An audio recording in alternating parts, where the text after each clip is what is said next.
Let me tell you about my day so far. Coffee and pear. Novels, how contemporary and fresh an approach it was to the superhero genre. I never thought about making a superhero film until someone sent me Jumper. It started as a series of young adult novels written by Stephen Gould, and there's a book called Jumper and the sequel, which is called Reflex. Jumper, the book, is about teleportation as a metaphor for escape, running away from your problems, and in fact, coming to the point where you have to realize that the thing you can't run away from is yourself.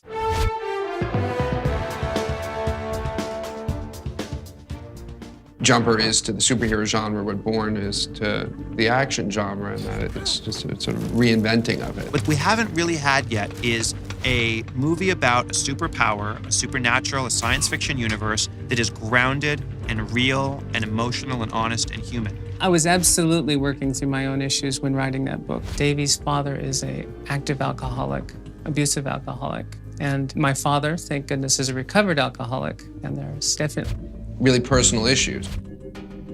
Right. Teleport to the library. I never really thought of a movie when I was writing Jumper. At that point, I was just trying to get a book published. The script that I read from David Goyer was so fresh and obviously got me immediately interested in the movie. But when you take a book and turn it into a movie, I'm really someone who believes in throwing the whole thing out and reinventing it as a movie. And in this particular case, there was a villain in David Goyer's script. It dealt with terrorism, and it got a little bit conventional for my taste. When Doug came aboard, we decided to throttle it back a little bit and spread the story out, go slower in effect. Well, we really used the original novel by Stephen Gould as a springboard for the movie. And then we really leapt off from there.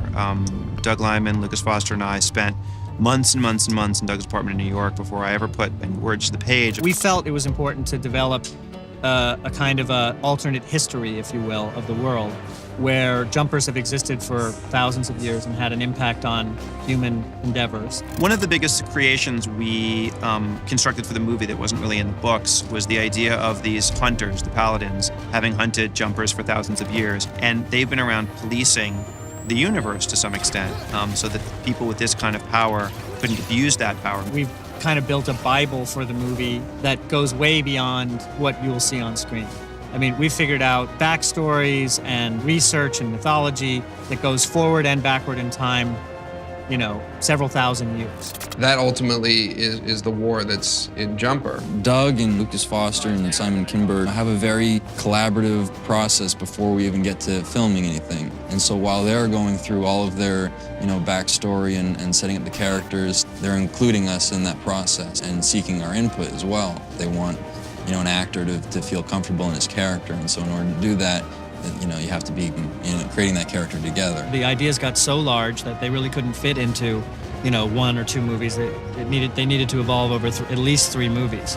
So we planned the story out over 3 movies, and then we sliced it up in such a way as to leave room for the other 2 movies. There are, a lot of really neat things that Simon and I sort of plucked out and said, that could go in movie 2 and that could go in movie 3. And I'm not somebody who really thinks about sequels. I'm just trying to tell good stories. But I wanted to at least be cognizant that if a film becomes successful, the studio will want to churn out sequels.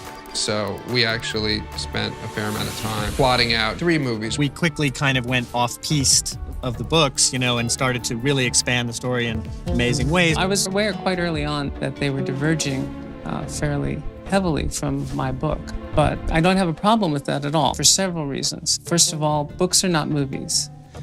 My book is a first-person, very interior novel, and that makes for a boring film if you literally shoot exactly that kind of thing. Secondly, hundreds of very creative people and, millions of dollars are being used to create a project that had the genesis in my original work.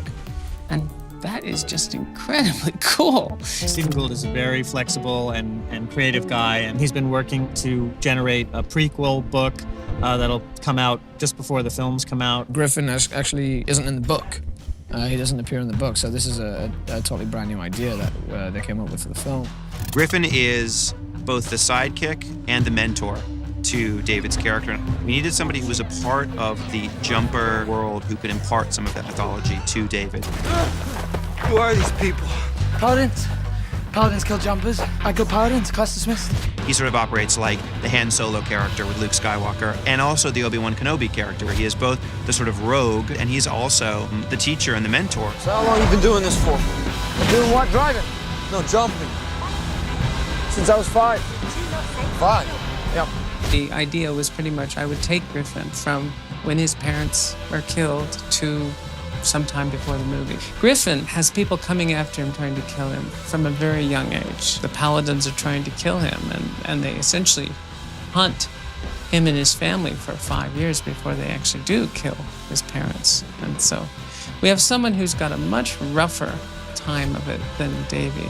He's almost feral in the way he's had to grow up as a result. You know, I was very interested in writing that story. That was interesting to me. I want to know that history as well. You know, I want to know that mythology and the history of what jumpers have done in the past to change the way we look at things today. So I did get to see some of the world building that Doug Liman and the producers created using my novel as a springboard.